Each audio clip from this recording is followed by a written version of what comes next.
Fifth graders, today we are going to be talking about African tribal masks as it says on the screen. As you can see in the right hand corner, we have a couple pictures of African masks. We are going to learn what these masks are used for and what they are made out of, and then we are going to do our own research and create our own African masks. First off, we are going to talk about what masks are. Masks are defined as physical objects that hide a person's identity. Whoever is wearing it, obviously their identity is being hidden. Another definition for masks are they are a tool that helps change the person's appearance or personality temporarily. Now we're going to talk about what masks are used for. There are many different masks that are used for different reasons, and obviously on the screen we can see these are more of protection masks. The one on the left obviously protects doctors from getting stuff on their face, and the one on the right obviously protects people from cold weather or maybe even flying debris. Masks that you are seeing currently on the screen are maybe used for beauty reasons like the woman on the right, or for entertainment reasons like the masks on the left. You might see some people wearing masks like these during Halloween, or maybe your mom or dad uses the masks on the right to make their skin nicer. Today we are going to focus on masks that are made in Africa. We are going to talk about what purpose they serve. We will find out why they are so important in the African culture, and we will find out how they make them and what materials they use to make them.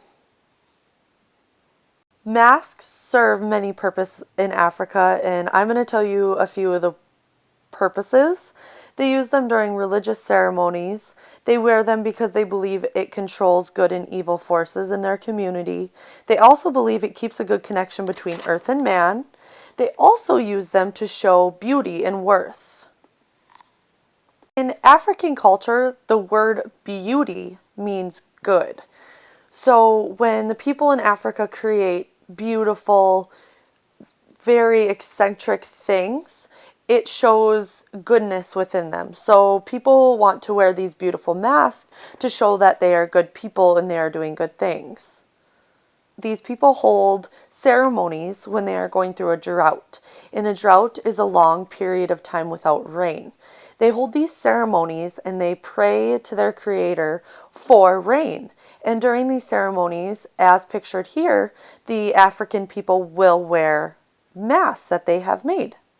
Now that we have talked about a few purposes for African masks, I'm going to talk about some of the materials that they are made out of. The first material I'm going to talk about is wood. As you can see, the masks that are pictured up here on the screen are carved into wood pieces. You can probably imagine that these masks might be a little heavy.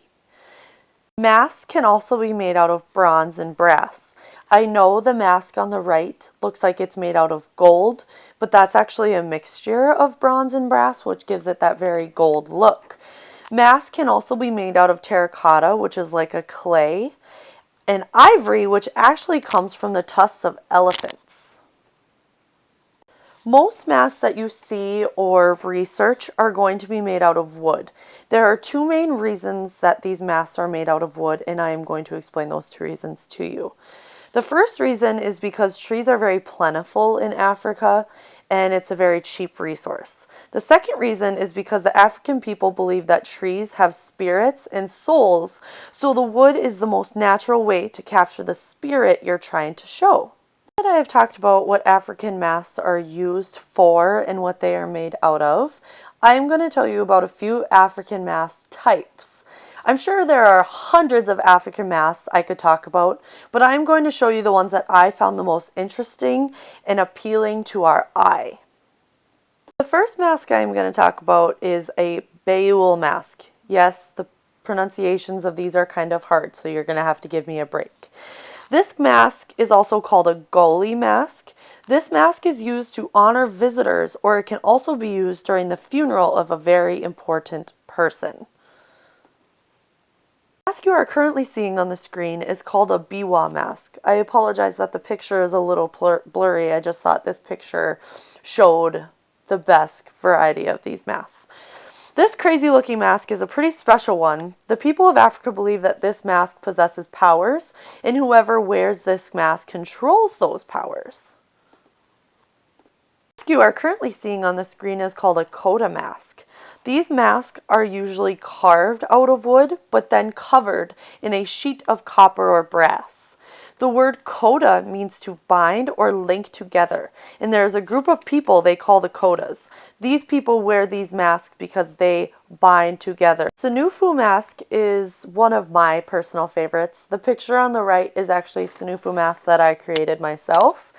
The Senufu mask is really known for having animal-like and human-like features, as you can tell with the horns and the weird ears that it might have. Masks are also usually made out of wood and then covered by a copper or brass sheet. These masks are very known for their power to help living people communicate with their dead ancestors, so the African people think. The cute little mask you're seeing on the screen right now is called a tiki mask, and this is one of the most interesting that I found. This mask is actually worn by biting the bite bar on the back side of the mask. So there's a bar that these people hold in their mouth to keep the mask up to their face. We have learned a little bit about masks, African masks, what they are made out of, where they come from, what they are used for. We are going to do our own research on African masks. We can choose any African mask we would like, and we're going to learn all the details about it so we can accurately make one, and then you are going to present it to your classmates.